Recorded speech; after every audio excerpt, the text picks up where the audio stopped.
Shawshank Redemption, The Rock, Escape from Alcatraz. We love a good Hollywood prison break. But what about when it happens in real life and they're murderers? So this happened in upstate New York. 2 convicted killers broke out of a maximum security prison, the first time in its 150-year history. The 2 people who broke out, Richard Matt, 48, was serving a sentence of 25 years to life for killing and dismembering his former boss in 1997. And David Sweat, 34, was serving a life sentence for killing a sheriff's deputy. So these are 2 seriously criminal people. This is not a joke. Now, they had an elaborate escape, and this is where stuff gets kind of insane. They had power tools, hacksaws, they cut through a steel wall, they walked on a catwalk 6 stories up, broke through 2 feet of brick mortar, and sliced open a metal pipe before escaping through a street manhole over a mile away. Also, they even put dummies in their bed like friggin' Ferris Bueller's Day Off. Like, it's insane. And there's also a question about whether or not they received some help on the inside, because it seemed like it was impossible that they would have been able to pull this off otherwise. There's actually a woman who's being investigated, who is an employee of the prison. And they're wondering if she possibly was seduced by one of these men who, of course, New York Post uncouthly said he was a lady killer. He's an actual killer. He's an actual killer. So I wouldn't, I'm not sure I would have used that terminology. Yeah, but it's the New York Post. It's the New York Post. So they, and actually they quoted the retired detective who actually put Matt away, and he said, when Matt's cleaned up, he's very handsome and in all frankness, very well endowed. What? He gets girlfriends any place he goes. Okay, so wait, okay. This story just gets weirder and weirder is what I'm trying to put out into the universe right now. Okay, these are 2 seriously bad dudes, right? Yes, bad dudes. Now, having said that, the rest of the story is both amazing and amusing, right? So the amazing part is they're cutting through steel walls. They're on the 6-story catwalk. They could fall. They got tools. They cut through the steel chains and stuff to get out of the manhole. The manhole's a mile away. I mean, like this. It's out of a movie. It's an Escape from Alcatraz, literally. Like backyard, and the guy is like, "Oh, what are you guys doing?" And they're like, and they like run off, and you're like, "What is this real?" Yeah. So and now there's this huge manhunt for them. Cuomo's in there for no reason. You're right. He's the governor of Cuomo. That's part of the funny stuff. He's interrogating the other prisoners, and he's like, Cuomo's like, and I asked the inmates, "Oh, I guess you're not a light sleeper, huh? How did you not?" Like he's trying to figure it out. He's like Columbo. He's like Cuomo on the case. Yeah, how did you not hear the power tools? Like, Cuomo, get out of there. What are you doing? He's mucking up the investigation, right? So it's on one hand amazing. The other part is, New York Post was talking about how big this guy's dick is.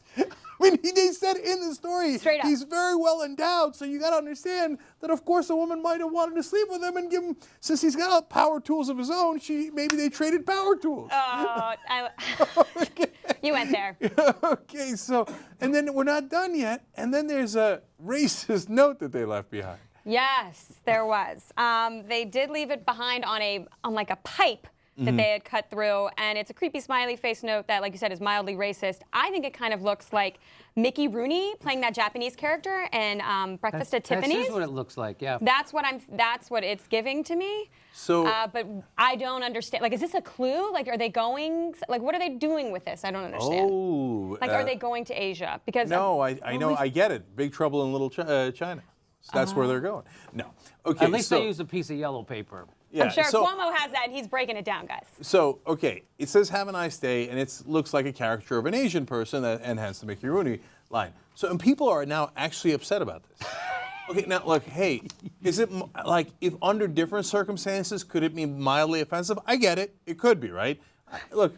These guys are murderers. This guy dismembered somebody. He kidnapped and killed his former boss and then cut him up into little pieces. The least of our problems is a frickin' note. Also, these 2 guys were in the honor block. They actually were allowed a little more freedom.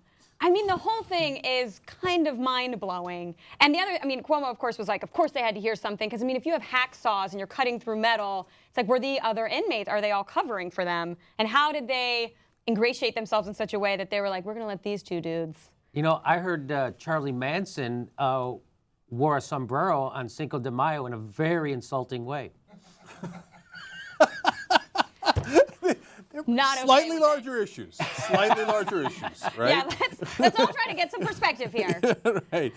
Okay, so now let me tell you where the guys are, because it's a big manhunt. They don't know. Cuomo's trying to figure it out. I figured it out. Tell us. Okay, they're 2 houses down.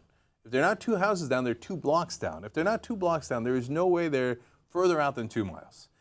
In every story I have ever covered of an international manhunt, they're like, right now in the articles, they're like, hey, it could be in Mexico. They could be in Canada. How do they get in Mexico this quick, right? Now, these guys are more clever, obviously, than your average bear. I get it. So if anyone's got a chance of being more than outside a 2-mile perimeter, it's them, right? And they were out at 12:30 is when they got spotted in the neighbor's yard, and they're running, right? And they might have had help from the inside. They might have had help from the outside. So this is the one case I could be wrong. But not almost, in every manhunt, people are like, oh my God, they're on a beach somewhere. No, just check around the corner. They never get, because they always think like, okay, I'm gonna bust out, I'm on the run, what do I do? And I say, oh shit, I'm in prison clothes, I don't have a car. I think these guys planned ahead, though, just judging by the amount of even just technical skill it took to break out the way they did. And also there's the question of how did they acquire these power tools? Because there was a lot of construction going on at the prison, so they're going to have to do a lot of it seems like with the amount of resources they used, somebody is going to snitch on them, or I don't know. I just feel like there's got to be a trail somewhere. And also, can't you just get some damn dogs and do it old school style and just chase after them that way? I mean, they're not running through creeks. I feel like people always do that in movies where they're like, get in the creek and the dogs can't get you. Is that like? I don't think that's what's going down here. I just feel like go old school, get a bloodhound, make it happen. There's something about this story though, the way they did it and all the work. Maybe it's because I saw too many movies that romanticize stuff like this. Exactly. But I just find it charming. I really do, and I know they're murderers. So you're like whatever. rooting for murder. It's kind of like watching Game of Thrones. You just root for murderers. I guess I'm rooting for the idea of them going through this and making a prison break and getting into the bowels of the thing and getting into a steam vent and getting into a neighborhood. It's just great. Yeah, but this is not Andy Dufresne. This is not, and nor is it. No, I agree with you. I'd rather it just be people, white collar criminals. That would make me feel better. Right. Like if they just did like some kind of a wire fraud, then I would root for them. But if they're actual murderers, I'd hope they get caught. Yeah, no, it's, what it is? It's like the Walter White that issue. anti-hero thing. Yeah, like, you shouldn't root for Walter White. He did terrible things. But he's the average guy that's beating the system, right? That took a little bit of that power back. Yeah. And so you can't help but root for him because we all feel so powerless. We all feel so crushed. When someone defies the man and gets away with it, even for a couple of days, even if they're the most terrible people on earth, you can't help but feel like, run, Clyde, run, right? They're still the underdog. Yeah. That's what it is, right? They're the underdog. Yeah, plus the guy's got a big dick. He's got a lot of work to do out there. I still can't believe the New York Post, and like this detective too, who gave his name and was like, and why does the detective know how endowed he is? Yeah, how did he get that information? Maybe he's just a good detective. And maybe this guy's seduction powers, obviously cross lines. I don't know. It sounds like the detective had some inside information. One super last thing. Go back to graphic 17. And the guy in that picture is Cuomo. That's the governor of New York, okay? Like, he's literally looks like Columbo there. All he needs is a trench coat, right? And you know what he said? He said he took the note, the possibly offensive note, and he said, and when we catch him, I'm going to hand that note back to them. What is going on? Everybody thinks they're in a movie. Yes.